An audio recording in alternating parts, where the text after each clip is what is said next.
The gallery was packed, heat, breath, judgment, and every gaze fixed on me as I faced the man I once called my husband.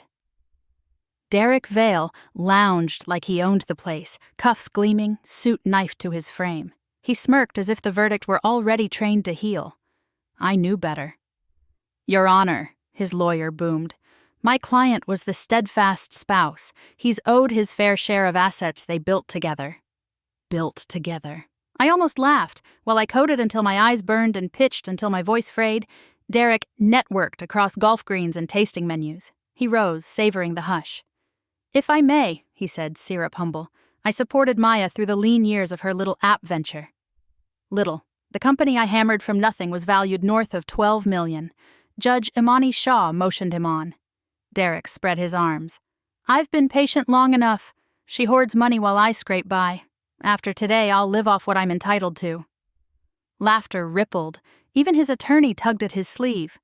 "Order," Judge Shaw snapped, gavel cracking. "Mr. Vale, sit." He sat, still glowing. I stood. My hands were steady around the envelope that could end him. "Your Honor, may I approach?" "You may."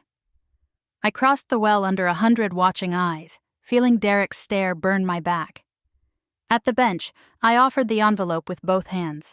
"Please check the dates on the prenuptial he now disavows, then the ink analysis on the agreements he claims I signed 18 months ago," Judge Shaw read. Her shoulders trembled. A chuckle escaped, then another. Behind me, a chair scraped. I didn't need to look to know Derek had gone pale. 3 years earlier, a courtroom wasn't even a rumor. My company had just landed its whale, and Rhea, my blunt friend, dragged me to a charity gala so I'd speak to someone who wasn't a developer or a VC. I was orbiting the champagne when I noticed him, Derek Vale, laughing in a ring of suits. He crossed over like rejection had never been invented. "You'd rather be building than schmoozing," he said. I laughed, relieved and seen. The romance sprinted. Rooftop dinners, Friday flowers, weekend escapes. 6 months in, he proposed with a vintage ring. Italy glowed.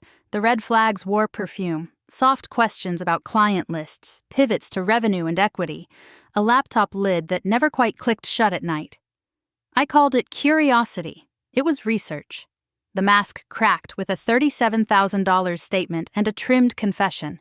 About 200 grand in gambling debt. He pleaded, then snarled, then called my company our safety net.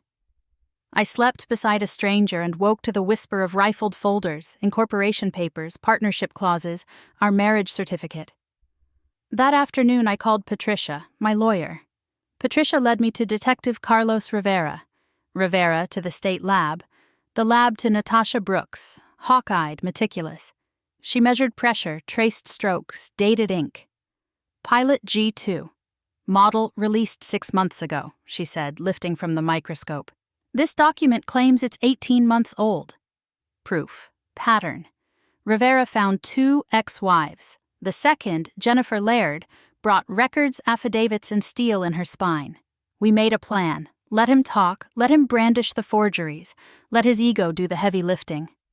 I'd wait with the envelope and the patience he mistook for fear. The hearing was set. I was ready. Judge Shaw lifted her gaze, eyes bright with amusement. "Counsel, approach." She passed the report across. Derek craned to see, color draining as Natasha's diagrams stared back. Ink composition, fibers, release dates. His lawyer pinched the bridge of his nose. "Mr. Vale," the judge said, voice smooth as a scalpel, "these documents could not have been signed on the dates you claim." "Bailiff, collect the exhibits." Derek lurched up. "She's lying. She forged." I stepped forward. "Your Honor, the original prenup is before you, with notary seal. Also, a declaration from Jennifer Laird describing identical tactics." "Accepted," Judge Shaw said. "Sit, Mr. Vale." Proceedings resumed with precision. Patricia questioned me. I answered clean. Rivera testified to Derek's calls with a document vendor. Natasha explained the pen model with patient clarity, the science small and devastating. When Derek tried to bluster again, the gallery no longer breathed with him. "Ruling," Judge Shaw said. All claims by Mr. Vale are dismissed with prejudice. This record is referred for prosecution on fraud and forgery. She glanced to the aisle. Bailiff! The cuffs weren't loud, but the room heard them. Derek stared at me, panic and fury mixing. You ruined me. No, I said. You did the work. Outside, Jennifer hugged me. Rivera dialed more warrants. Patricia smiled. I let go of the version of me that kept apologizing. 6 months later, Derek began a 5-year sentence. I rebuilt. Therapy at 9, stand-ups at 10, dinners that didn't taste like adrenaline. I rewrote our founder letter, trust first, verification second. Sometimes when I sign a contract, I think of ink and pressure. I sign anyway, hand steady. I keep the pen.